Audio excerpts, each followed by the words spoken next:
आप देख रहे हैं पीबीएन न्यूज। मैं हूं शब। पीबीएन न्यूज में अब वक्त हो चुका है दिन भर की कुछ खास खबरों पे नजर डालने का। तो आइए देखते हैं क्या है आज की खास खबर। अहमदाबाद प्लेन हादसे में जिंदा बचे इकलौते यात्री जिनका नाम रमेश विश्वास बताया गया है, उन्होंने कहा है कि मुझे विश्वास नहीं होता है कि मैं कैसे जिंदा बाहर निकला। शायद दरवाजा टूटा और सीट समेत नीचे गिर गया, मुझे कुछ याद नहीं था। रमेश कुमार अहमदाबाद के सिविल अस्पताल में भर्ती हैं, जहां पीएम मोदी ने शुक्रवार को उनसे मुलाकात की और हालचाल जाना। दोनों के बीच करीब 10 मिनट बातचीत भी हुई। इसके बाद रमेश ने डीडी न्यूज से बात करते हुए कहा है कि पीएम मोदी ने उनका हालचाल जाना और पूछा कि हादसा कैसे हुआ। रमेश प्लेन की 11A सीट पर बैठा हुआ था। हादसे के बाद वे घटना स्थल से खुद पैदल चलकर बाहर निकला।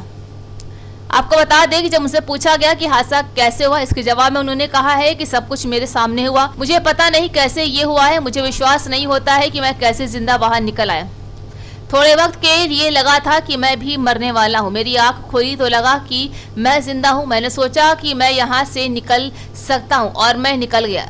अब मुझसे ये भी पूछा गया है कि फ्लाइट के टेक ऑफ होते ही क्या हुआ। उन्होंने जवाब दिया कि टेक ऑफ होते ही 5-10 सेकंड के अंदर लगा कि स्टॉप हो गया है।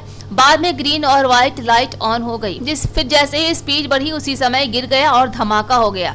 फिर पूछा गया कि जब फ्लाइट हॉस्टल पर गिरी तभी आप बाहर निकले। जवाब में कहा है कि मेरी सीट प्लेन के जिस हिस्से में थी वो बिल्डिंग के निचले हिस्से से टकरा गया था। ऊपर के हिस्से में आग लग गई थी जहां कई लोग वहीं फंस गए थे। शायद मैं सीट समेत नीचे गिर गया था।